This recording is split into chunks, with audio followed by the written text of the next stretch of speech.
Hello and welcome back to another Let's Backflip show. Happy hour. I forgot the name of our show. We haven't done it in a little while, but we're here. How excited are you, John? We're back. We're live. All the way. All the way. I'm Ryan Fring, co-creative director here at Backflip and Lord of the Podcast. Joining me as always is John, all the way excited shoemaker. How's it going, dude? Good. Same. All the way excited. Same. Still. The best part about this show is, we're working, and then it's like, okay, we got to jump into the show. We got to get into it. There's always issues, and one of the things that I was wondering, I was like, oh, our guest, I don't know how you say her last name because I've never said her last name. So I'm like furiously typing, is it a J or a G or a... So we're going to go ahead and bring our guest on. So we could start hanging out. We've got Jill Genter. I believe that I said that correctly, if we clarified it correctly. How's it going, Jill? Nice job, Ryan. Yes, it's Jill Genter. In my mind all week, and previously I've been saying Genter. So immediately I asked John, I walked over, I don't know if you saw before, I was like, how do we say this? I'd hate to get the whole introduction wrong. And I was no help. I'm wondering how many times I've said your name incorrectly. Just a handful. But who's counting? Just who knows? A handful in front of large groups of people. Yeah. No, actually, you said it correctly. I believe you said it at the Addy Awards, and I think you said it correctly. But you had a few drinks by that point. Yeah, so. that was more Jill Genter. Yeah, I couldn't make a hard G at that point in the evening. So I love it.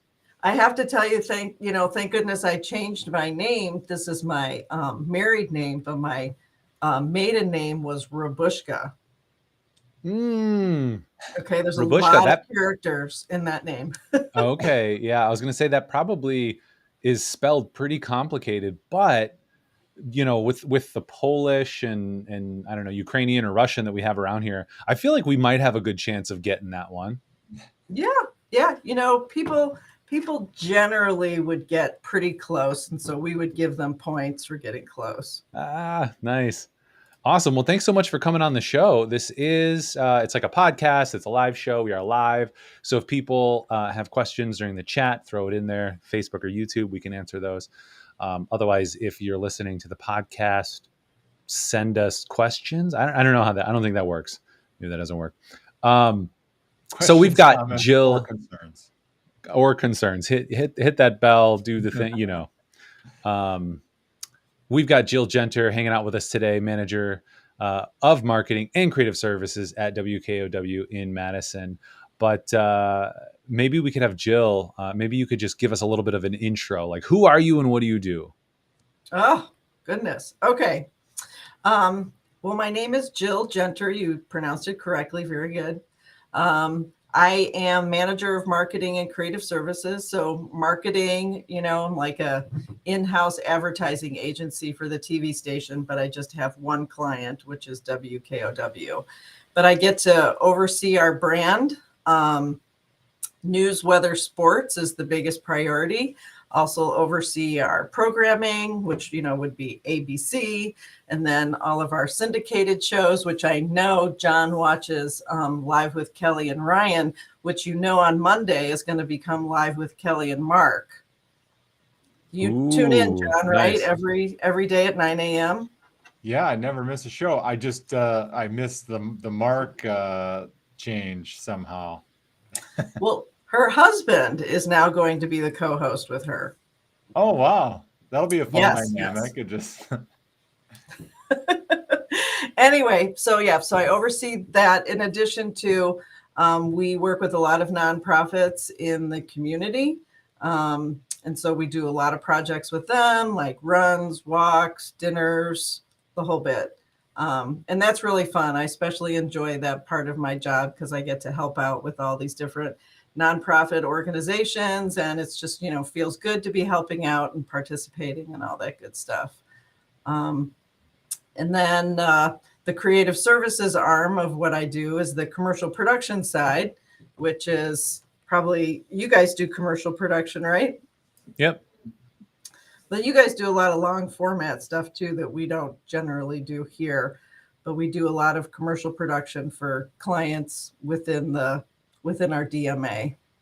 Yeah, it's interesting. We kind of do a mix, and it tends to be like a creative campaign that gets used across various mediums, right? So something that then becomes a commercial is also a long form, because kind of what we've learned is that people often want more. They'll see something and they want more. So let's give them more. And then we could do 15s on digital, and you can have a longer one on your YouTube or your website or something like that. So kind of a mix there. But yeah. So what's one of the craziest things you've worked on? Because you said you've been there for a little while now. And I imagine A there's a little lot while. of challenges, because just production is challenging, right? Even when we're direct to client, when we're with agency, and it seems like you get the opportunity to work with um, yourself as the client and yourself as the agency.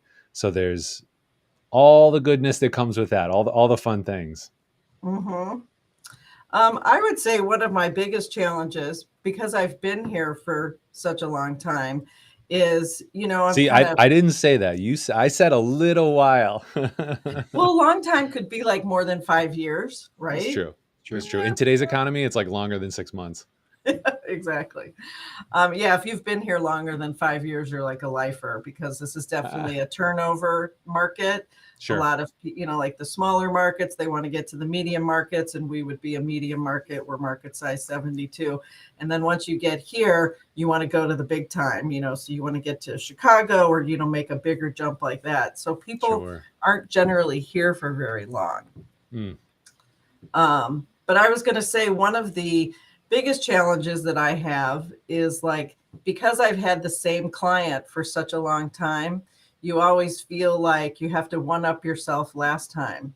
And so Mm. I'm sure, you might feel the same way when you're working with somebody and they're like, oh my God, I loved what you guys did last time, something like that, but better. And so Yeah. so it's just the challenge of, being creative, doing something new and different. I will say that I've dug into my toolbox of, maybe 10, 15 years ago, and everything's so new that I can kind of like make something that I did a long time ago and make it new again, Oh, So sure. take that idea and do it again, but do it, differently, more current kind of thing. So Hmm. that would probably be the biggest challenge. Like, do you feel that way with a client you've had for a while and you keep making stuff for them and have it be new and different? Yeah, I mean, to some degree. Also, I just love the media that's out there, and it's part of the awesomeness of like Netflix and Prime and HBO Max and all that. But it's also part of the challenges. Like, there's so much. So then there is a lot more junk, but there's a lot of expert promos and narratives and things being crafted out there, so we can rip from so much, at least steal some concepts and ideas and make them into our own. So um, there's always that pressure, kind of like you're saying, of one-upmanship, to one up yourself, and like, hey, this, for instance, like this last thing was best of show. All right, now do that again, but better. And you're like, Yeah, oh, okay, all right. Well, we can at exactly. least come up with something unique and bring the same attitude to it, and hopefully we can make that work. Mm-hmm. Well, and I've also thought about how, kind of on the flip side of that, that we feel this internal pressure to uh, do something new because we're so close to the product and to the marketing that, like, we way faster than any of the audience or whatever get tired of it. We're like, this has already been done. It's run its course. When it's like, well, actually, it's only just starting to hit the market, or just starting to hit the audience, and probably isn't saturated yet, but we're already like, okay, we got to do something else, something new, so that's been something we're learning with, one of our clients. We have this whole series of really fun things that we did um like over a year ago, and they've only just used like the first couple pieces of it. You know, there's still rolling out this whole thing that, you know, mentally, like we're like a long ways beyond that. And it's like, well, it's not even out yet. It's not even, you know, hitting anything yet. So Yeah, for us, kind of it's almost like a movie. Like it feels like we produced it 2 years ago, but it's just rolling out, you know, over the last 6 months, yeah. which is kind of wild. That Yeah. is crazy. Yeah. So I will tell you something interesting about the creative services side of things, which actually I have to say hi to Keith Campbell, who just jumped on. Hi, Keith. Something you may or may not know that happens with the local television stations here in regards to commercial production is that none of us charge for commercial production anymore. Sure. Did you guys know that? Oh, I'm well aware. Yeah, I was going to say I was not 100% sure, but almost figured, you know, since there's the ad buy essentially, right? Right. So, I mean, back in the day, which would be maybe more than 10 years ago, we all used to charge for commercial production. And one of the stations was approached by a client, and they decided that they wanted to get more of the ad buy. And they said, we'll throw in the commercial production if you give us more of your ad buy.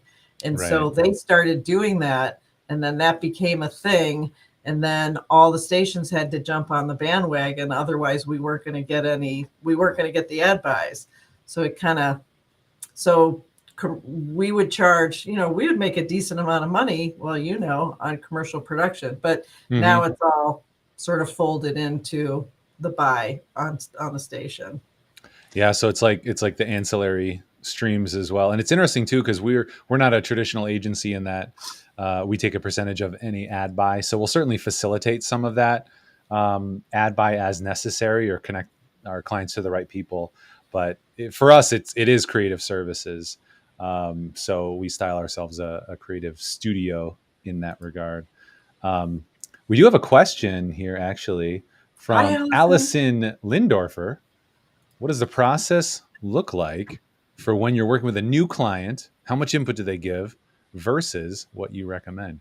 Do they listen? That's maybe the underlying question. Oh, that's funny. Well, I will also say that when we're working with a new client, the salesperson is very much involved in that process. And so they do generally listen for the most part. I mean, for us, but I would say that it's kind of 50-50 in regards to the creative process when it comes to commercial production. We follow this process. There's this individual, his name is Jim Doyle, and he has come out with this process. I don't know if you've heard of him or not, where he gives you like recommendations on how to produce commercials that will be super successful for clients. It doesn't allow for a lot of creativity. It's more straight to the point production, straight to the point messaging. And so we've been following that messaging in regards to our creative services commercial production. So we get to have fun when it comes to marketing and promotion, but not as much fun with commercials. Yeah. So what is that? What is that process, that Jim Doyle process? I haven't heard of that.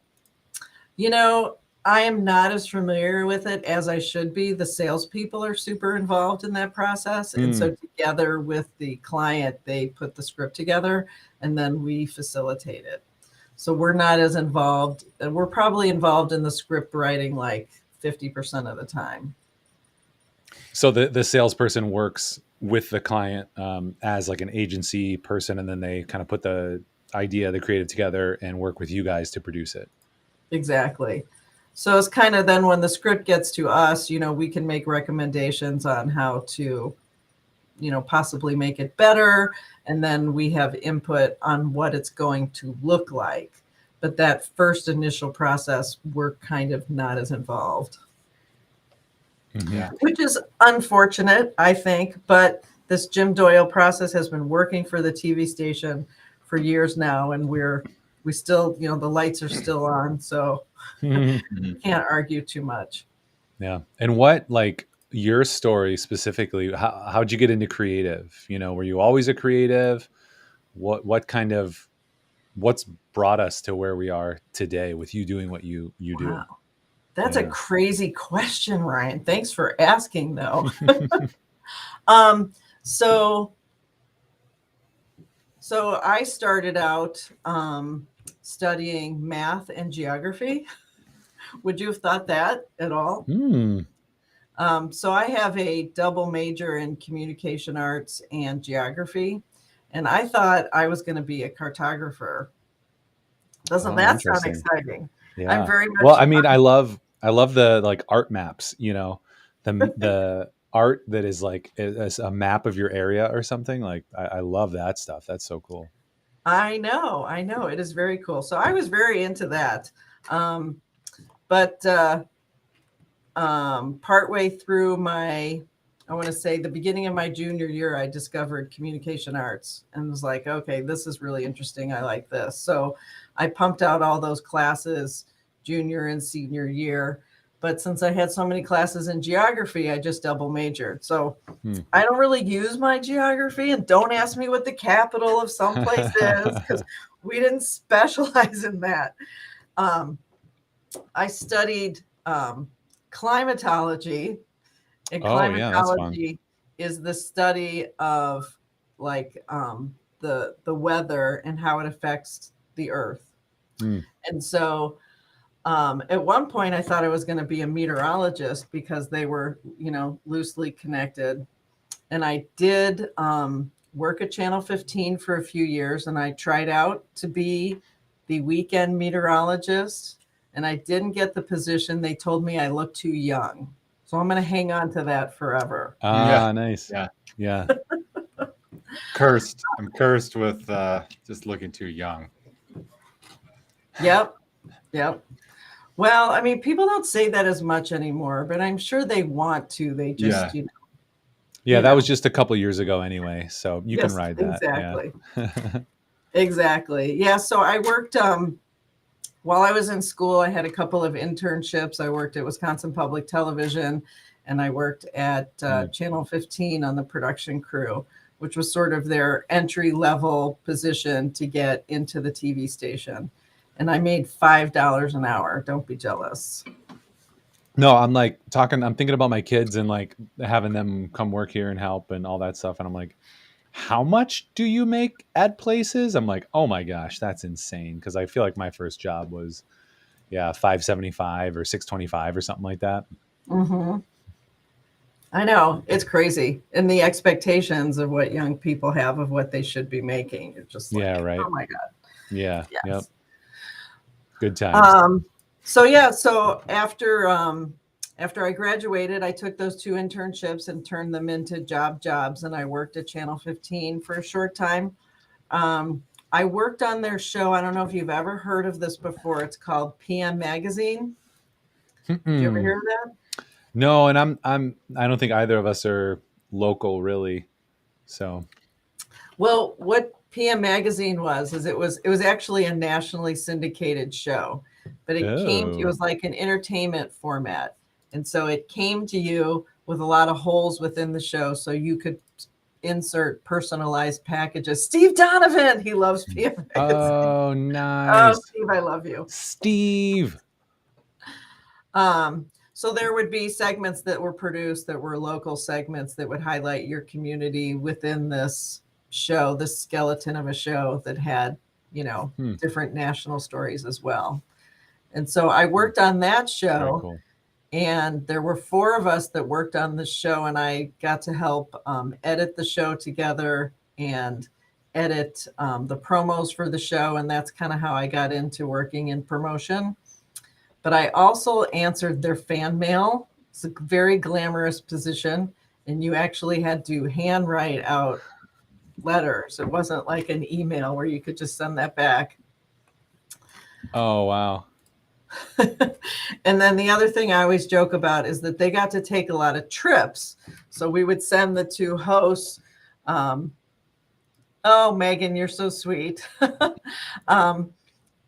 They would get to go on a lot of trips. And so I got to drive them to the airport. So the whole staff would go except for me, and I would stay back and I would edit the shows and edit the promos while they were gone on some fabulous cruise or something like that. But that was a really it was a really great opportunity to get to work on that show because there were only a few of us working on it. So you got to learn a lot in a fast amount of time. Mm-hmm. So I did that. And that was like, is that like weekly turnaround on those? It was a Like, daily show. Oh my gosh. Wow. Yeah. It was every day at 6:30. And so you would get this skeleton of a show. And I think we had to put in, I think it was 3 or 4 packages. It's probably 3 each day. So we had like different sort of franchisey things. Like we had the secret snacker. Katrina. Hi, Katrina. We had the secret snacker segment, which was this woman who secretly went around to area restaurants and would rate them. And so like restaurants would try to, scope out whether or not she was at their place. And it was kind of fun. Yeah.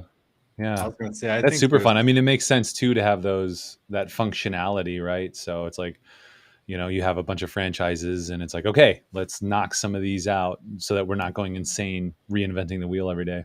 Yeah, exactly. I was going to say there's multiple secret snackers that live in my household. I think I'm a secret snacker actually too.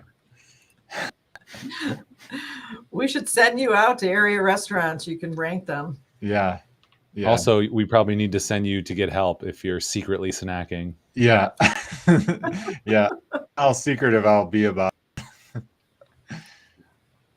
Like when you want to be the secret snacker, that's so much fun. How long would that work though? Like, unless you have like a hood that you wear that looks like a normal hoodie that lots of people wear, like you'd get called out right away. I feel like, yeah, like a secret shopper in the same area. You're a secret shopper one time. You got your disguise glasses on with the fake nose. They're like, oh, I bet he's a secret snacker. Yeah. Hey, Sean Dickerman, thanks for joining us. Sorry, I have to say hi. We got a lot of no, it's okay. I was gonna say we got a lot of people jumping in with feedback. Here are all the famous people you met. That's some of the feedback, a question here about Jill's comedian career. Were you a comedian for a little bit, or am I reading that wrong? Comedian? Well, so when I was in college, I was part of a troupe called Comedy Sports. Have you guys heard of that? Oh, very cool. Yeah, yes, absolutely. Yes, indeed. Yeah. So Comedy Sports was, there was a franchise here, like right when it first started. And so we used to perform, this is pretty glamorous, get ready, at the Pizza Hut on State Street. Oh my gosh. Like the pizza, it was such a weird spot too. It was like you had to go up and back. Like, yeah. Exactly. So if you went upstairs, they would clear out the whole upstairs. And so they would create an audience and a stage. Oh, nice. Yes. Thanks for bringing this up, Sean. Like a flashback moment, where like uncovered like a lost, like I feel like I might probably come to Madison in my school days, comedy. I'm like, it seems like it could have been a pizza. I don't know. Do you remember the one Pizza Hut was there for a couple years. Do you remember the one woman on stage who was super funny? Super funny, kind of looked young, maybe too young. And I just thought was like, she looked too young to do this, is what I thought. Exactly. Yeah. She must be in grade school. That's awesome. Well, I mean, that kind of makes sense too. Like you have that creative ad lib experience and expertise, because that's a lot of what production is, I feel like. Yes, definitely. Well, and one of the things I enjoy about some of the promotions that we've been doing over the last few years is we've definitely sort of gone the comedic route and had a little more fun. Those spots seem to be much more memorable. Mm-hmm. And, they're more fun to produce. We can't have too much fun. Katrina could pipe in about this if she were here, heard this conversation. Katrina, who's on here, she worked with me for almost 15 years and we made lots of promos together. And so did Steve Donovan. He worked with me for about 5 years. But But it was always the philosophy that we could have fun with the weather people or the sports people, but we couldn't have too much fun with the news people because we didn't want to like ruin their credibility. So you'd have to be sort of, walk a fine line there as to what you had the news people do. But like our weather guy right now, I don't know if you know John Ziegler. He's a riot. Yeah, He'll do anything. Yeah. Honestly, when you were like we can make fun of, the weatherman and the sports, like I was like, that's who I was thinking of. Yeah, it's awesome. John. Yeah. Yeah, we make fun of him all the time. He'll do almost anything. So that's great. It's memorable, right? Exactly. So there's my comedic career. But Katrina mentioned all the famous people I've met. I've met a few famous people when I was with her. I remember she and I got to shoot some promos with Mike McCarthy. Oh, very cool. From the Packers. That was pretty cool. Mm-hmm. He was super nice. His wife was really nice. We shot some spots with the two of them. And then what project or client was that for? Well, so I don't know if you know, but WKOW is the official Packers station. Ooh, I feel like that's a tagline that I should know.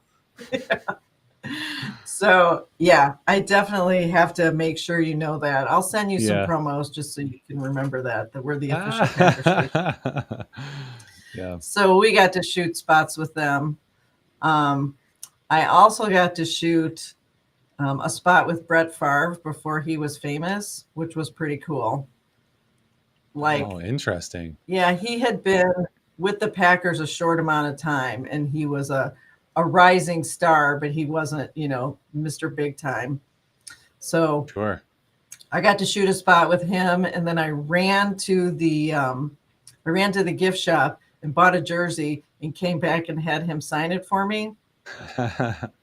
And so I'm not sure what that jersey might be worth, but I made the mistake of wearing it. Apparently, you're supposed to just save that and frame it, but I've worn it and I spilled spaghetti sauce on the front. Oh, no. Oh, my gosh. At first I was like, yeah, it's fine. You've worn it. But then now the spaghetti, that's irredeemable. I don't know if we can come back from that. But I mean, couldn't Brett Favre have worn the jersey and he spilled spaghetti sauce on it? It's true. He's like getting ready to pass the ball and he's like slamming some spaghetti and spills it on his shirt, Yeah. It's exactly. I mean, it's widely from high school sports that you do the dinner before the big game. So this is you got to carve up. This is the story that you can tell. It'll actually become worth more, very highly sought out, the spaghetti jersey. Dollars and dollars more. Yeah. Exactly. So you guys will help me promote this. We could sell it on like Facebook Marketplace or something. Yeah, we'll come up. We'll do like a reenactment. It'll be great. We'll get Ziegler in. It's going to be awesome. Yeah. Perfect. Well, actually, Favre isn't playing football anymore. We'll probably get him. Just call him up. Well, there you go. Yeah, I mean, we're pretty good friends after that one promo that I shot with him. I feel like I could just call him up and he would do it. Yeah, good relationship. Yeah, just like take the number of his agent or whatever from the call sheet and you're like, yeah, we're good. I'll call. Exactly. Let's see. Who else have I worked with? Oh, Cindy Crawford. You know who she is? Yeah, I've heard, heard the name. Not lately, maybe. Yeah, but, I mean, she was a little more famous a few years ago, but she was a supermodel. She has a connection to UW Hospital here. Her brother was a patient at UW Hospital for a very long time, and she comes back every year to participate in a nonprofit event to raise money. And so we were involved in that, and I got to meet her, and she is just amazingly beautiful. Just like seeing her in person, you just kind of stop and look at her. I was speechless, but she was super nice. It was really cool to meet her and like do a promo with her, just, I don't know what famous people, I'm sure you guys have worked with famous people too, but I couldn't help but be in awe the whole time I was in her presence. Yeah, just a few, and it's great when they're actually good people. It's like always surprising. Like, why are we surprised? Maybe because we hear horror stories, but Yeah. ancillarily only worked with a few crazy famous people. But I think the people we've had on our productions have generally been pretty awesome. Like who? Philip Rivers, quarterback and Yeah. Catholic man. He's in the Catholic documentary um, that we did a couple of years ago. So great, because like he showed up and he's like, yeah, I got to go at this time. I don't remember, pick up kids or something, but he's like, yeah, I'm just here from now until then, and very different from other sets heard of where you have an actor who's there for like an hour, and that's like, or a athlete who's there for an hour, lands, and like them getting out of the car is taking away from your hour, you know. Yeah. It's the beginning of your hour. So Okay, that's a yeah. bummer. Yeah.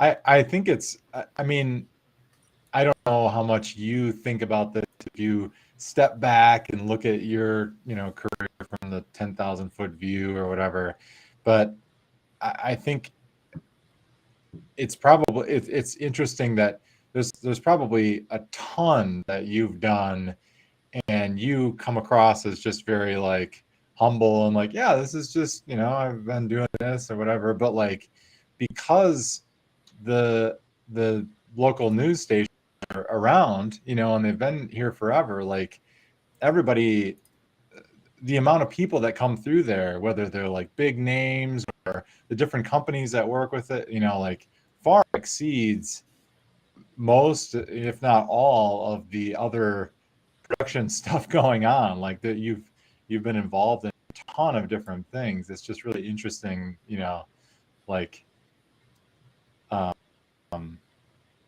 don't know, perspective that I'm thinking of. That's pretty cool, and it's awesome that you've stayed and God, you're gonna make me cry. that you stay committed to, that you've been here and committed to this market and to this station. You haven't done the like out of here, got to move up to the the big league markets, because that's tough when everybody is always just like passing through and leaving, and you have too much handoff happening. You don't have consistency, but it's awesome when yeah. No, that's a good point. Was that something you ever wanted to do or still want to do, like, work in a different market or bigger market, or it seems like you do find a lot of contentment, and I think that's important, and I try to tell younger folk that, like, find happiness where you are. I think there's a Disney song like that as well. Certainly strive for awesome and try to do good things and have goals, but wherever you are, be happy there too. Yeah, definitely. I mean, I think when I was younger, I was interested in moving on. I looked really hard at Milwaukee, and only because my husband was working in Milwaukee. And so I looked hard at that and had a very uncomfortable interview and decided I wasn't interested in Milwaukee.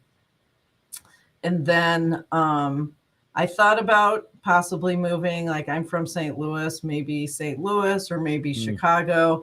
And then I got married and had kids and didn't want to like move my kids around and stuff like that. And honestly, I love working at WKOW. I love my job. I like coming to work every day. It's a super fun job. I never know. Well, I shouldn't say never, but there's so many different things that happen throughout the day. Like you think your day is going to go this way and then it ends up going in another direction. And so it's always very unpredictable. And I think I like that part of it. Oh, nice. Yeah. Like this afternoon, the sales manager just came in and we might have to go shoot a commercial out in Middleton. And so it'll be fun to go out there and do something different. It's just, you just never know. So that's fun. Plus I've made some really good friends here and some of them are on this call right now. Katrina Dunleavy, Steve Donovan, two of my best friends. Thanks for being here. But they both worked with me and they still like me. So, well, I think they do. They're listening in anyway. I love that too. I love being around long enough to know people and have worked with various people. And I feel like that's the value of like sticking somewhere, sticking around. Because a lot of people, we'll talk to younger people, and it's hard to hire younger people to help because a lot of times they just want to go to bigger markets in production. Mhm. Our push and our sales, like, hey, that's great, you could do that. Also, you can be doing, high level of production a little bit quicker. It's kind of like in LA, they're like 7 years you'll get there. Like, all right, well, give us 2 years or 3 years, and we'll get you into shooting, we'll get you into producing, we'll get you into whatever you want. But there's definitely that vibe of bigger market. But I think there's also like democratization of creative and marketing. Like, we just picked up a red, and we can do cinematic stuff here. That's what we've always strived to do from the beginning, is cinematic, national, commercial level spots and things like that. And then easy to travel. It's easy to have meetings now. Like, who and how them is a little bit easier. Like, we don't have to be in the same town. So I think there's also just maybe more opportunities to be wherever you want to be, right? And like, do you like Madison? Like, you've lived several other places. Like, how does it compare? Yeah, I love Madison. I mean, I always wanted to live in a city. I don't think I'm someone who would enjoy living out in the country away. I like people. um, so yeah, I always thought I would live in a big city like St. Louis. So when I was just getting out of school, I thought that I might move to Chicago. I knew a lot of people moving there, a lot of people that go to school here, which is where I went to school, go to Mhm. Chicago. And then I got this job at Channel 15 and then the job at Channel 27, and realized that, you always think the grass is greener somewhere else. Like, oh, if I go to Chicago, I'll be a Right. bigger city. I'll work for a bigger Hmm. station. I'll make more money, that whole thing. But I mean, I've met so many people now, having been in this business for so long. And it's like, it's the same thing. They have the same challenges, the same type of the same types of problems or whatever. They're just in another location. And so Hmm. I decided, probably, I don't know how many years ago, but that I didn't need to do that to feel successful. Mhm. Yeah, I think John and I probably are not that dissimilar in our opinions, because we met here at the university and started working together, and then started our families as well. And then you kind of get to that point of like, well, what do I gain by going somewhere else? And being able to, have a great family life, and just vibrant communities, and like even Google and Amazon and all the big companies are seeing that and building up offices here as well, or Epic. And Mm-hmm. so like we moved to Fitchburg, and now we've got like two amazing libraries by us, and one of the best Goodwills for St. Vinny's as well. All the Verona affluent young people who get rid of stuff. You're like, oh, I'll buy your secondhand stuff. That's great. So yeah, I think we kind of have a similar experience where we're like, well, we could go somewhere else and deal with the same stuff, or be here where we have all these really really great things, and Mm-hmm. you know still be able to do what we love. Yeah, one of my um, I guess I can call him a mentor. When I was interning, when I first started interning, I was down in the Quad Cities in Rock Island. There's a production company down there called D Films. I learned a ton from them, and both the guy in charge there, the DP director, and the editor there. And I remember the editor was telling me stories about how people he went to school with, after graduation, they'd like load up their cars and head out to LA. And he, found a job in their market and stayed put. And he's like, now, a few years later, 5 years later, that friend of mine is still taking out trash and picking up pizza. And I've cut, national spots for Hyundai, and I'm working on like editing segments for American Pickers and, things like that. Like they, you know, and again, like, well, maybe if I stay local, my upper end is, I'm not going to go work on Avatar, but like there's still so much stuff that I can do, and I can like live in a place that I want, like nearby my family and friends that I'm connected to. So when you talk about success, like there's different measures of success, and I think when people don't have experience in life, they just think in terms of like my career success, but like success is like being happy and having, a well-adjusted life with your family and friends and community, and enjoying what you do in your career. you know Not that you can't find it somewhere else, but like Right. it's just, it takes a certain thing if you want to go pursue those, like head out to the coast and get into the rat race, and hopefully you can break out of garbage duty within 10 years or something. It's a young person's game. Yeah. That makes me think too, like work life balance. Like what's it like? And I heard somebody characterize it too. It's like no. If I'm going to work a lot over here, then I'm going to make sure I balance in the sense of like make sure that I'm fulfilling my responsibility and enjoyment with the life as well. So it doesn't mean that okay, well hour per hour it has to match and whatever. But Right. what's it like, in production? Because there's always things coming up and things you got to deal with, and client response and stuff like that. Like I don't envy the Friday afternoon we got to go shoot a commercial, but that's that you're there and then you're fun and you're content with it. But yeah, what's the balance like for you? Yeah. Well, so for me, it's a little bit different because my kids are grown. So I've got two children. I know you guys both have younger children, right? Mhm. And Yeah, so, my youngest is 4. yeah. So I have two, I have a 25-year-old and a 23-year-old. So they're not at Hmm. home. So my life work balance is much different than it used to be. And WKOW has also been extremely flexible with me over the years, which has been great. And so there was a point in time when my kids were younger that I had a different schedule, and they let me leave every day at 3 o'clock. So I came in earlier, I left at 3, and I could be home in time to either, pick them up, or at least they'd be, carpool, whatever, bus, so that I could be there when they got home from school. And That's awesome. yeah, so that was really nice. And then when they were older, we kind of shifted my schedule around again. So they've been really kind in regards to, families and the whole bit. So that's been really nice. But now, it's me and my husband. And so I'm able to do even more. So shooting a commercial Friday afternoon is not a big deal because I don't have to get to the soccer game by 5 o'clock. Mm-hmm. Yeah, I dream of that. I mean, I love, and again, finding contentment in the craziness. Like I love, all right, I'm going to go home and I'm going to have to help this kid, and this kid's going to want to go play, and this and that, and finding joy and love in that.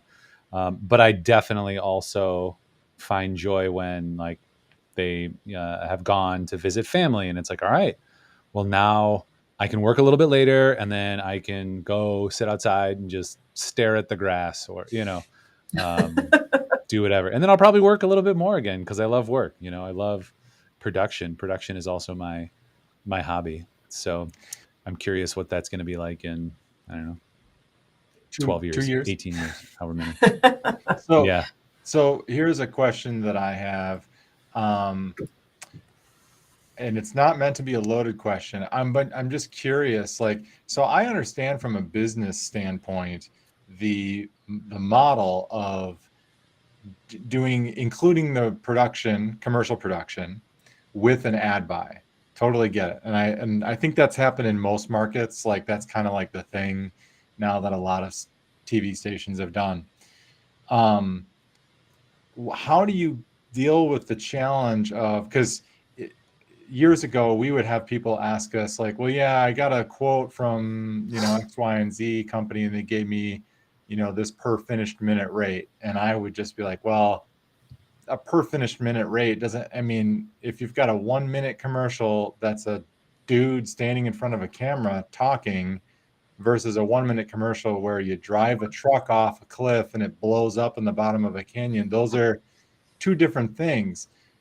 Now you're Right. working in a realm where the commercial's thrown in, but clearly like you've got to work within constraints.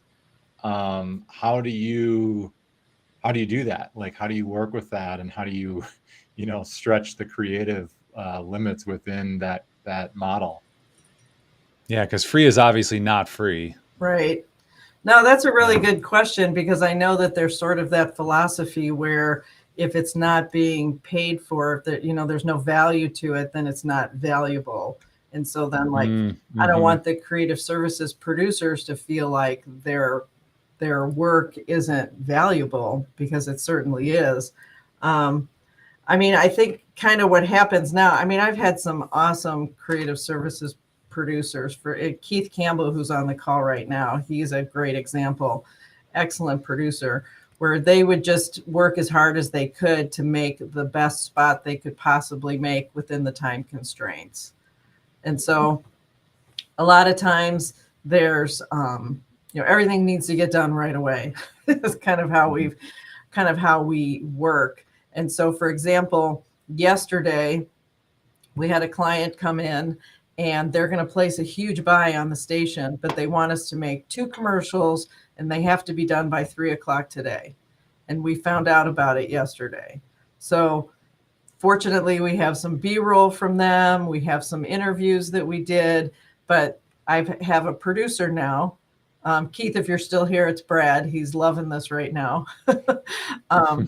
Brad has been working on these 2 spots, and it's a pretty picky client who will not like the sound bites that we chose, and will make a lot of changes.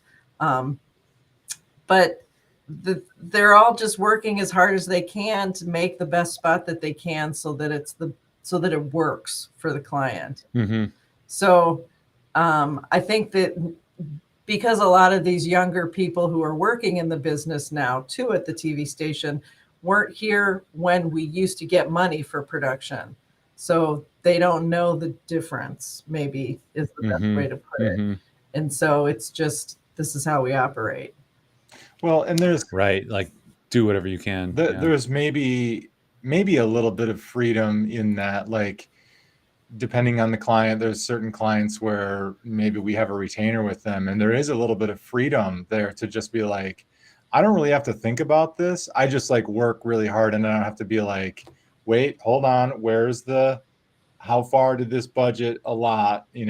Like, I can just go for it. And then, you're working within a constraint, you're maybe limited in what you can hire out, or what kind of like sets or props or whatever you might have access to. But yeah, you're definitely challenging that creative side. Like, that's when you have to work within constraints. They often say that. I can't, my mind won't give me any of the references I'm looking for, but I'm sure there's sayings out there about, working within constraints and how that really fosters creativity, because you've got to figure out how to get it done without unlimited time and budget and resources. Right. I mean, yeah, I feel like you see that. Do you feel like sometimes it makes you even better, because you're like working under the wire? You don't have all the tools you might want. So how can you make the best thing you possibly can? And sometimes you think on your feet, and you actually make something better than what you had initially thought. Oh, Keith wants me to tell you about the leaf blower. I love this. So yeah, all the awkward things, or maybe this one's not awkward, but if there's things you want Jill to talk about that are embarrassing or awkward, like, let's dig into it. This is a happy hour. Okay. Well, I mean, if I can embarrass Keith, but I can't. No, this isn't embarrassing. No, this was really fun. So we were doing this spot where it was a weather spot with our meteorologist, so we could have a little bit of fun. And so we had these different scenarios where we wanted to show that the the family hadn't watched WKOW. They hadn't watched John Ziegler 27 Storm Track, and so they weren't prepared for the weather situation. So there was a family, and they're getting ready in their home to go to the beach. And they open up the door, and they're standing there in their beach clothes, and it's super windy and rainy and icky. And we were trying to figure out the best way that we could convey that. And so Keith brought his leaf blower, which we had so much fun with. And as soon as the door opens, we turn on the leaf blower full blast, and it just, I mean, it worked perfectly. It was fabulous. We grabbed a still of it, and the woman's hair is like straight up in the air like this. Anyway, that was one of the times I was impressed with how resourceful we were to get the best reaction we could possibly get. And the little kids of the family loved it so much that we had to keep doing takes over and over again so they could get this, blown in there. Yeah. Keith mentions the special effects budget. Budget special effects. It's so much fun too, because I feel like you see that with filmmakers, and I think at some point we all think of ourselves as filmmakers or creatives in that way. But you see like their first indie effort, and you're like, wow, so good, so much story, and look what they did with so little. And then they get $100 million from Disney or Marvel to do a Marvel film, and you're like, that was kind of terrible. And it kind of gets back to that idea of like unlimited resources, unlimited time, unlimited, and creatives are going to go off the rails. But having those constraints, whatever they may be, budget, time, like, hey, we got to do this really cool special effect. Like, look at Everything Everywhere All at Once and the Daniels, like 5-person special effect team, right? Getting a leaf blower, like, hey, who has a leaf? Keith's got a leaf blower. Let's make it happen. Like, day of, things are changing. I think that's what I love about this industry. Oh yeah. Well, another spot that I worked on with Keith that was a lot of fun is he had the idea of doing a stop motion spot for Toys for Tots. And so, we collect toys for needy children in the area. And so the idea is that the toys were rushing to get into the barrel. And so there was 4 of us stayed late one night because we wanted it to look like the toys came alive at night when nobody was around, kind of thing. And so there was zero money spent on that, except for like about 4 or 5 toys that we went out and bought that we wanted to make sure was part of the lineup of toys. And that was super fun. I had such a good time doing that. And I mean, that cost virtually nothing. And so I really enjoy those types of things we get to do. So yeah, we charged the client WKOW. We doubled what we were going to charge them, which was nothing. Let's see. I was trying to pull that up because I feel like I remember that one too. Yeah, was that just in the Addies this year? It was. Yeah. It was. That one was great. Yeah. No, that was fantastic. So, I mean, Addies, talking about the Addies, we know each other like through that, but you know John better. You've been a part of American Advertising Federation. I guess I don't actually recall. You've probably been various board member positions through the years. What was your connection with AdFed Madison? Well, many, many years ago, about 20 years ago, I was on the board and I volunteered to do the Addies, which is completely different than doing the Addies now. But back then, I just, I edited the show together along with, I don't know if you knew Scott Yarborough from, he made the American TV commercials. I'm trying to remember what the name of it. Yeah, the name doesn't sound familiar. I can't remember. Anyway, we worked on editing the show together. So I did that for like a year or two, but we had to stay up all night and get the show done, and it aired the next day, and everything came in last minute, and it was crazy. Pro Video, thank you very much. He worked at Pro Video. Thanks, Steve. Thank you, Steve.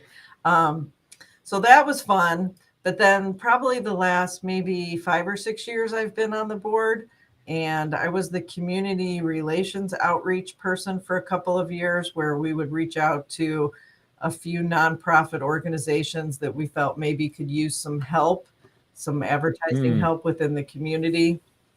meet with them, kind of find out what their needs were, and then kind of give them a game plan of how they could proceed on reaching out to, for example, Backflip, to see if they would make public service announcements for them, and the different ways to pursue getting their name out there.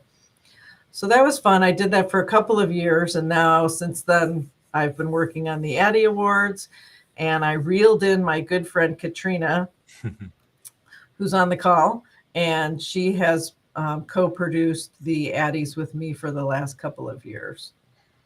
Yeah, so And Jill so- and Katrina are to thank for the American Advertising Awards show, because they really pulled together all the stuff in these last, and in a completely different venue, and everything, you know, everything changed over the last few years. So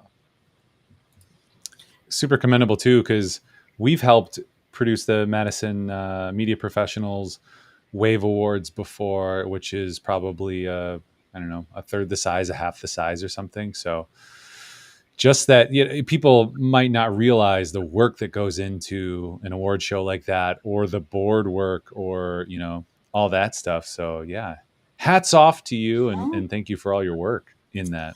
Well, thank you. Well, I mean, it's been fun. And Katrina, who I, would see every single day because she worked with me at the TV station, has moved on a few years ago. And so now she and I still get to hang out. Oh yeah. That's what I love about the community too, to be able to work with people at different companies and different, you know, even a client, and then have those relationships continue, you know, because it's like, yeah, there's a lot of great people who can do great work, but it's about the great people. Well, exactly. And then speaking of Steve Donovan, who's also on the call. So he worked with me probably 15 years ago for about 5 years. And he and I are still good friends. And he volunteered, maybe voluntold, was it, Steve? But he volunteered to do the production on the show. So Katrina and I do like all the other back end stuff, not just like planning the event, where it's going to be, order the food, that kind of thing, but all of the, volunteered. Okay, thanks, Steve.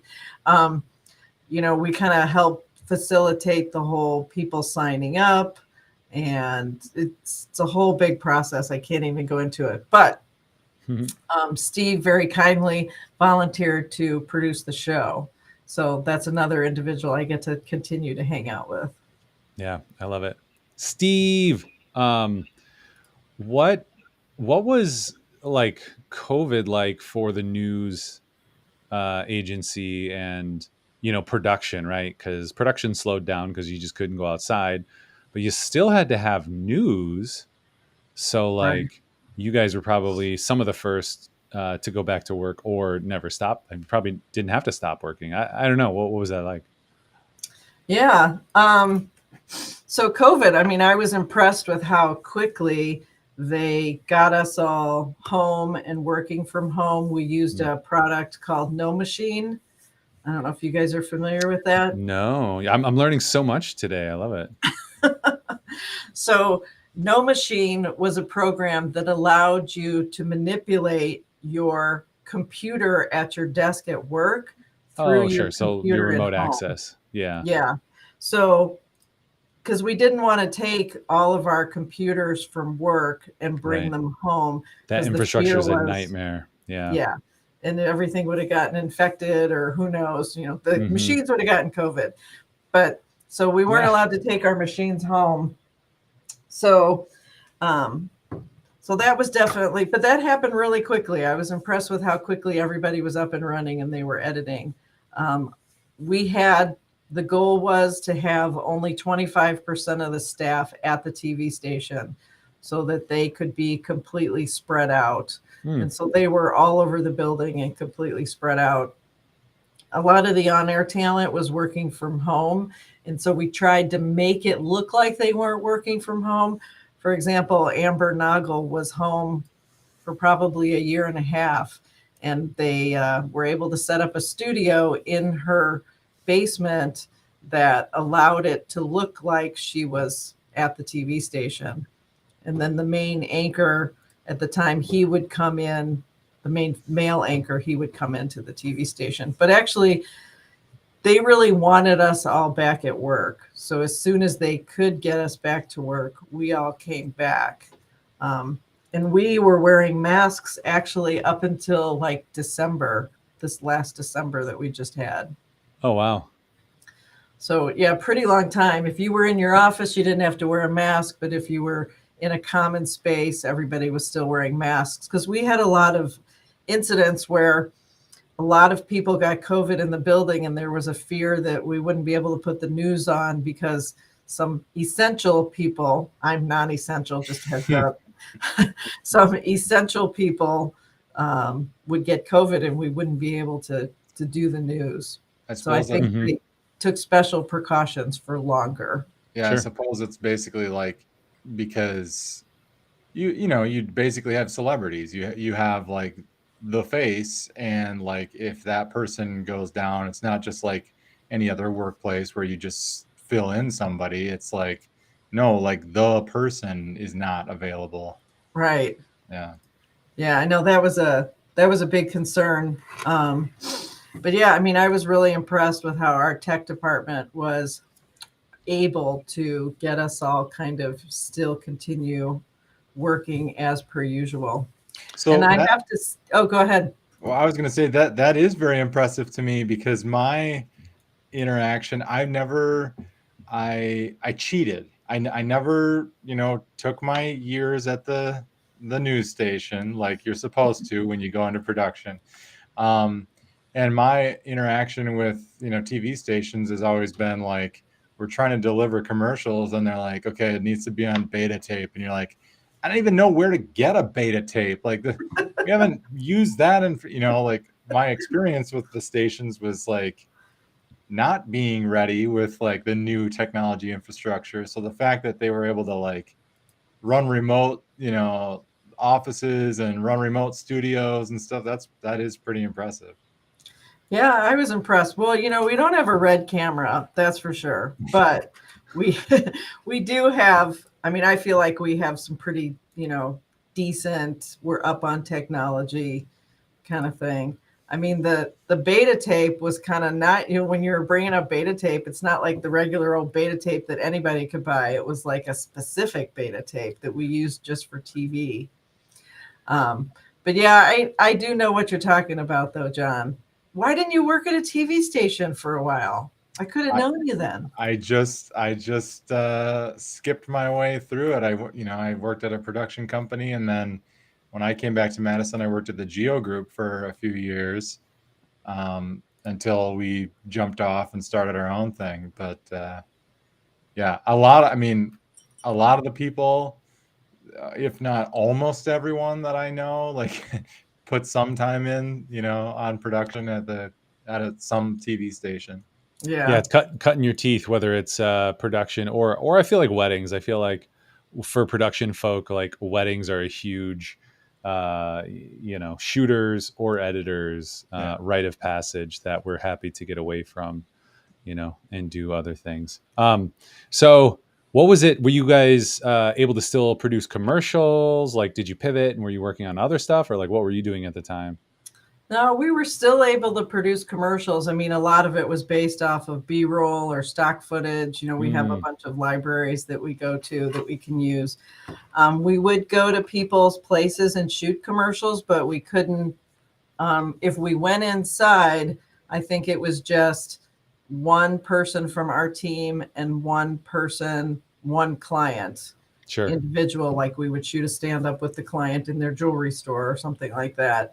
Otherwise, everything was shot outside, which was really hard when it was cold out, to do that. And everybody was always pushing the limits because like Dane County had different rules than other counties did, and we serve 12 different counties around the area, and you go to another county and they had different rules than what we had, but we still had to follow our own rules when we would go there, and then they wouldn't understand, why we had these rules, but we followed them along. Good times. Yeah, but I mean, I felt like production went well. I felt like everybody was really busy and people were still able to get pretty much everything done. We had one person from our department that stayed at the TV station. But we have about 80 employees here, and there was about 20-ish that were still working from the building, and the other 60 were working from home. Yeah. Well, and just that, it's like the restraints or restrictions or guide rails or something. It's like with that we can innovate, um, and so that's what I thought was neat over the last several years is like the innovation in production in things like Frame.io, which we were using, but now everyone almost knows about it, or there's like 10 products like that now. We're doing this on this tool called Restream, which was this little old thing that was not super well known or super well developed, but within a few months, this was an amazing platform that did a lot of things that Zoom couldn't do, or Google Meets, or marketing, or excuse me, 360. I don't know, whatever the stupid Microsoft one is. So that's been really cool because I'm such a nerd. But because you're such a nerd. Well, one day, speaking of you guys being a nerd, I want you to come over to the TV station and look at my equipment and that'd be awesome. Give me some advice on what we should get. Oh yeah, that'd be awesome. And we have been, let's see.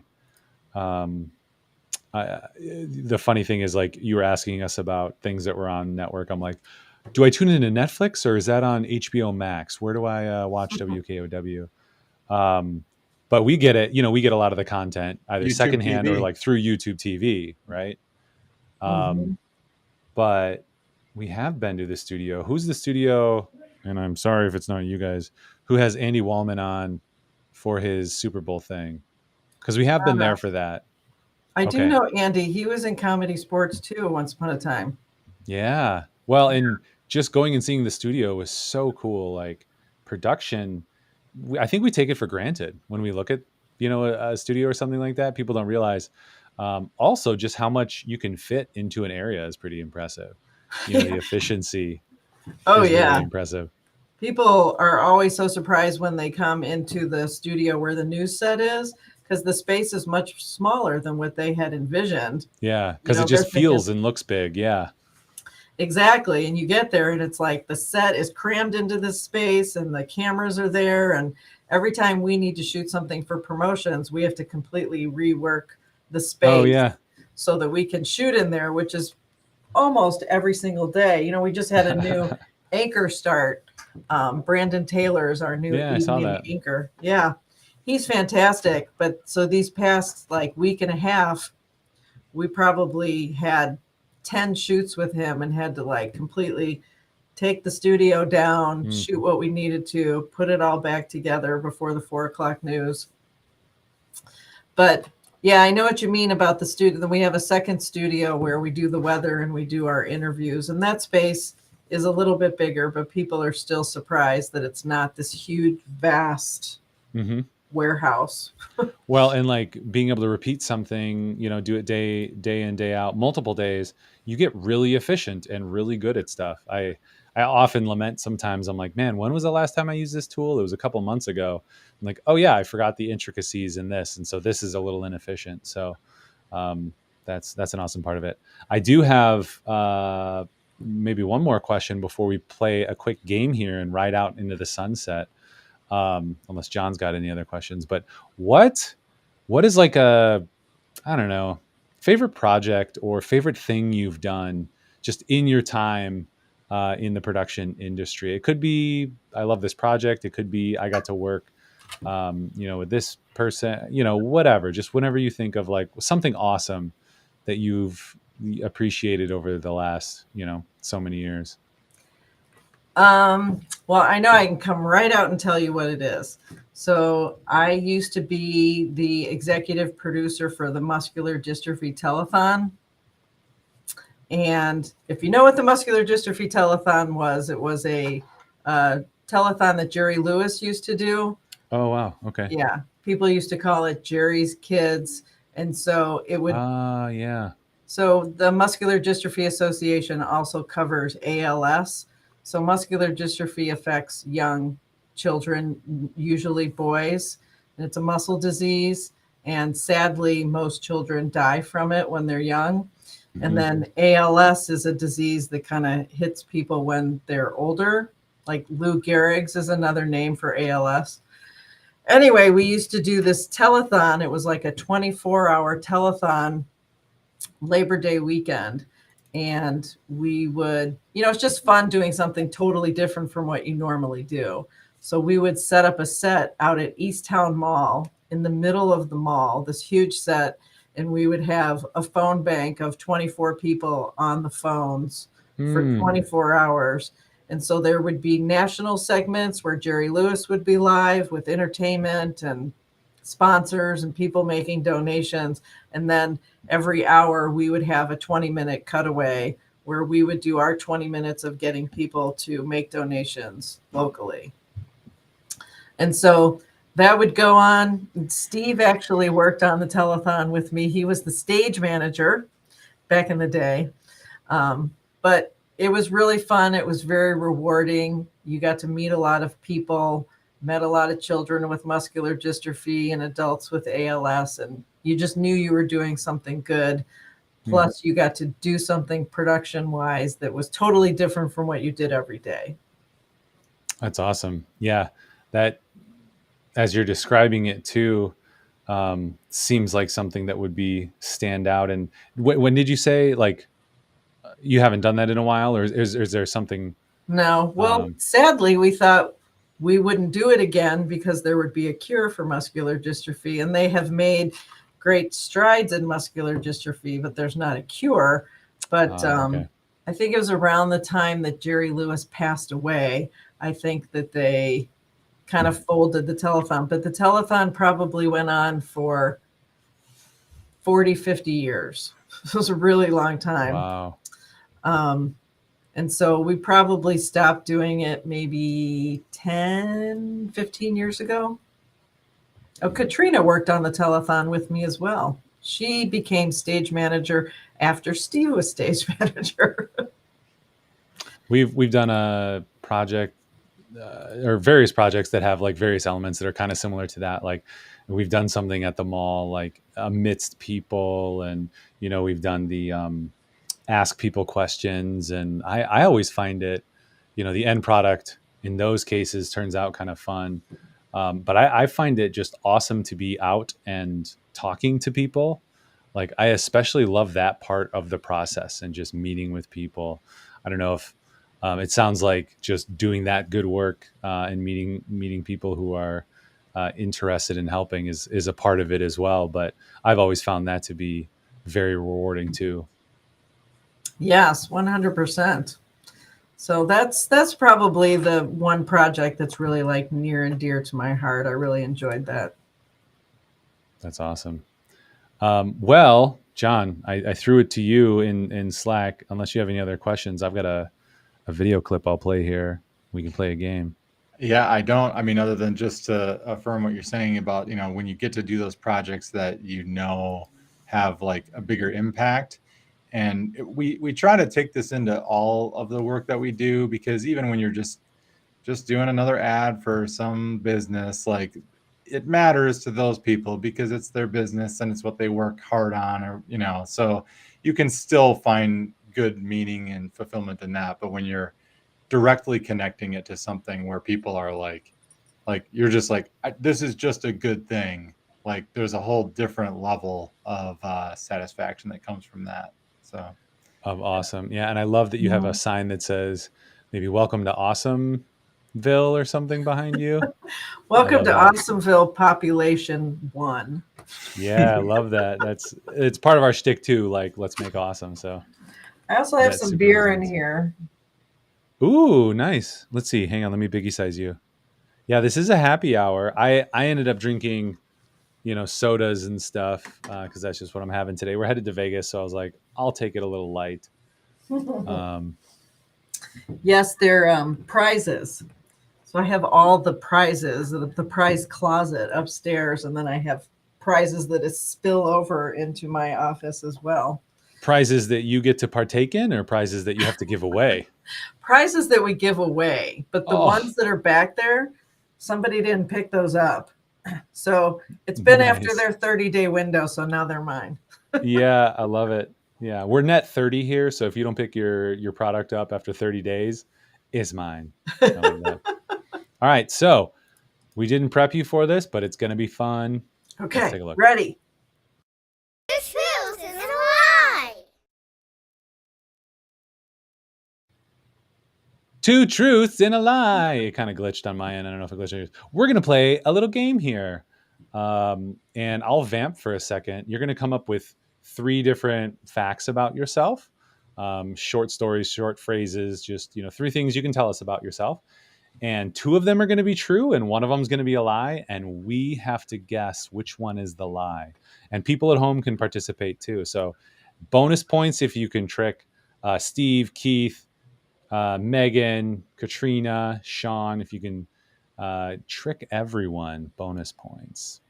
So you can think for a second. I'll let you think. I can throw up a graphic. This does turn into a podcast too. So you can check that out. letsbackflip.com/backflip show. Also, we're on Apple, Amazon, Google Play, Stitcher, Overcast. I don't know, all the things. The podcast is everywhere. Windows Live? Are we on Windows Live? We're on Windows Phone, except you have to come here and pick up a Windows Phone. We have just boxes of them. Bing. I think we're on Bing too. We're in ChatGPT. Just ask ChatGPT to play our podcast. That should be a thing if it's not. It probably is. You can probably ask it where to get it. Or just be like, ChatGPT, make a podcast for me. And then you just don't do anything, and then it just has its own podcast with itself. Yeah. Oh, that would be scary. ChatGPT has been taking all of my calls for the last, 6 months. I love it too. I love it. You guys have been using it as a creative kind of springboard. Like, I just asked ChatGPT to, kind of randomly come up with some stuff. And that got me thinking. I'm like, that's a pretty good use of ChatGPT. Like, let the robots do a little bit of legwork and help us do the hard stuff. Well, the body work. We'll do the body work. They'll do the leg work. We'll do the torso work. Which is a translation for "we are its slave." Yeah, 100%.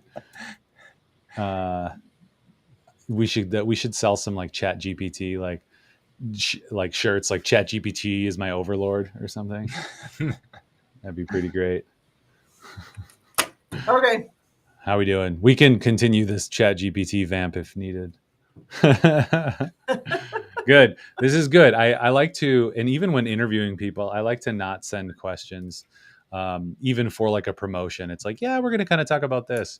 And this show is no exception. So I hope you found it very enjoyable to come up with 3 things live on air. It was, yes, it was very good. Well, I mean, who doesn't enjoy trying to, get people to, who doesn't enjoy lying? There you go. Yeah, exactly. Okay, ready? All right, 3 things. I got 3 things. Okay. I used to be a horseback riding teacher. I am a soccer coach. And I once danced on stage at the Muni Opera in St. Louis. None of them are TV related. I love it. I think I have mine actually. This is like the first time where maybe I was just paying attention really well. That I just have a strong feeling. You used to be used to be a horseback riding teacher. That's number 1. Yep. You're a soccer coach. That's Yep. number 2. And number 3 is you once danced on stage at the Muni Opera in St. Louis. I got very confused initially. My brain went in some direction that was hard for me to follow, which was, take us down this journey, John. It was like a horseback riding teacher. If you break up the sentence in that way, it becomes very confusing. And then I was like, no, wait, she probably meant she teaches horseback riding as opposed to like a teacher who rides on a horse. Which where's that comma? I didn't write it down. I didn't write down. Very literal.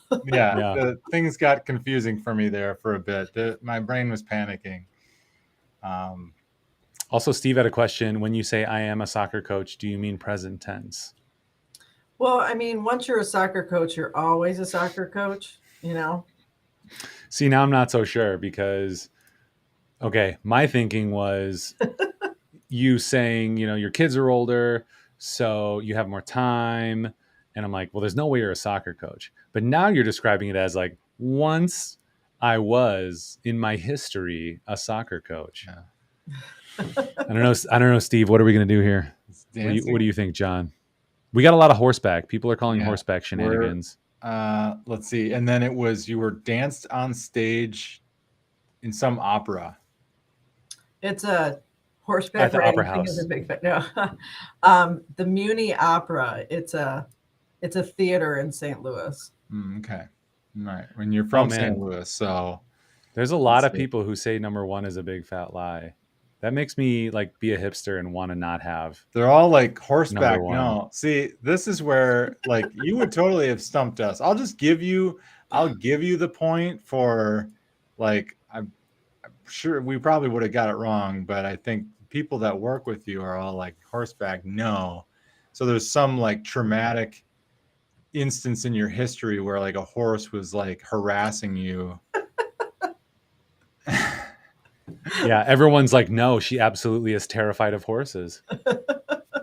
I'm gonna see. I had the same thought that you did, Ryan. I was like, soccer coach? I don't think so. Because I was going with I am a soccer coach, and the kids are, unless you're coaching like minor league soccer in like do your adult children play like semi-pro. Maybe forward Madison FC. Yeah, I'm gonna go number 2. I don't think you are right now, but maybe there's 2 lies. Maybe there's like 1.5 lies. Or she's more giving than I would be, because I'm like, if my kids aren't doing it, I'm not taking care of other people's snot-nosed kids. Like, no. Yeah, 100%. I'm with you on that. Okay, you want to know? I'm going. Okay, so we got to cast our votes. I'm gonna go. I had the same thought. I'm going to go with soccer coach. I'm going to say she's going to pull a 180 here and surprise everyone online who has the horseback. Yeah, that's what I'm counting on. Probably that's what I'm putting my Vegas money on. On soccer coach? If we were putting money on it, what would I do? Well, so I'm not a soccer coach right now, so I said that wrong. So half win. Half win.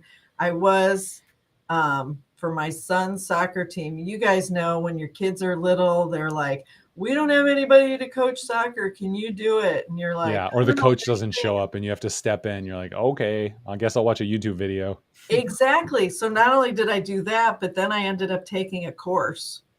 And nice. I became a legit soccer coach. Wow, and so you're better than I would be.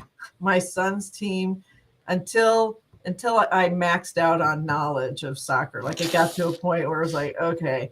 But I know everything. Team and my daughter's team. You're like, there's nothing else for me to learn. Can't go up from here. Exactly. Well, it was a lot like hockey, and I knew hockey, so I figured I could figure that out. Yeah, very rowdy soccer team. Exactly. Lots of fights and brawls. All right. So everyone thought it was the horseback thing. Is the horseback thing the lie? No, I taught horseback riding. Ooh. Yes. Nice. We all bought it that you would. We're like, yeah, clearly Jill would be dancing on a stage in front of an opera. Yeah, like as improv comedy sports special St. Louis Muni Opera edition. Exactly. No, I was not a dancer. My daughter is a dancer, and I used to tease that she learned everything she could do from me, but that is so not true. I was not a dancer at all. But I figured if I was really specific about it, that you guys would fall for it. That's true. That always, the more specifics is like, well, no one would come up like just randomly come up with these specific. Mm-hmm. Yeah, that's a good strategy. So wait, that was fun. You have danced on the opera stage, right? The Muni Opera. That was the lie. Oh, that's right. That was a lie. I'm catching up here because I'm like in my mind. I'm like we half won.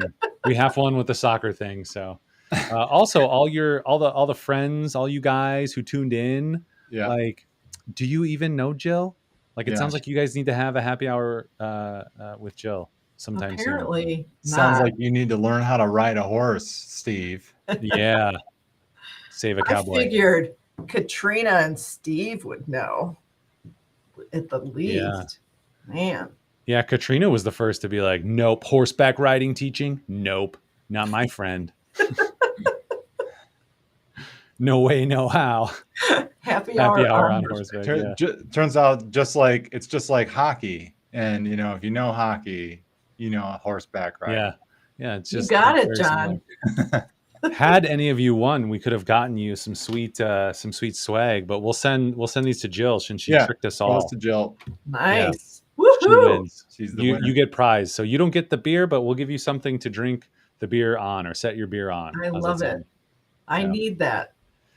So that's what we got for you today. I know you got to take care of that shoot. I don't want to add any more anxiety. I have anxiety that you have to go do a shoot. Is there anything else you want to share or plug as we're rolling out here? Okay, I'm just going to tell you one quick story and then we're out. Absolutely. Yeah. So I thought this was pretty funny. So the studio at WKOW used to face a different direction and it had a big glass wall in the background. And so you could see through the glass wall into the newsroom. And we were like, oh, that'd be really cool. You could show people really busy and working. And if your desk appeared in the background, you had to always be working at your desk so that it would look that way, during the newscast. Yeah. And so, like, this was just the dumbest thing ever. So during the newscast, Donovan knows this one. There was this woman who was right in the background shot. Her desk is like right there. And she sees a mouse come running through the newsroom.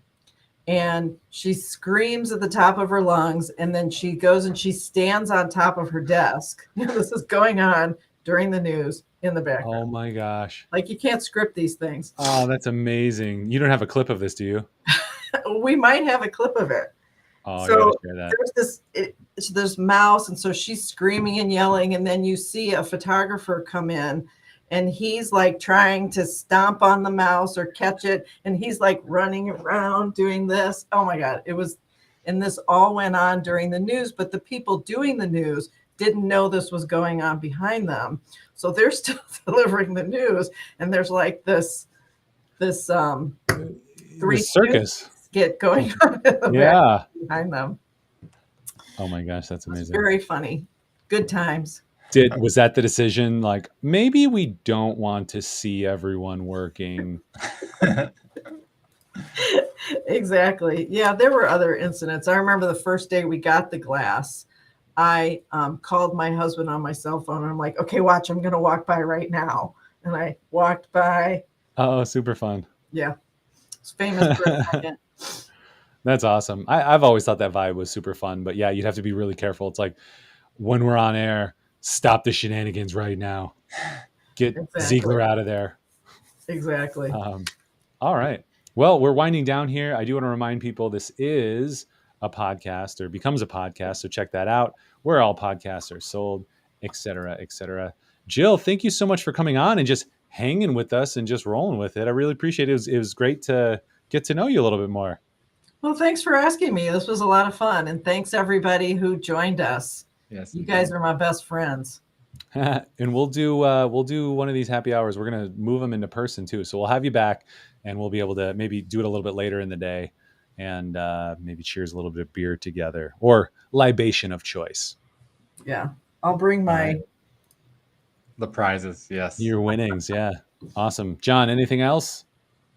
Watch the news. Watch the news.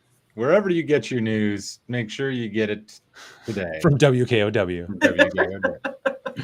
I love it. You can actually clip that and use that as an ad now. Yep. Testimonial right here. I won't even charge royalties. Awesome. We'll end here and then we'll jump on real quick, Jill. So, thanks everyone for coming in. That's what we got.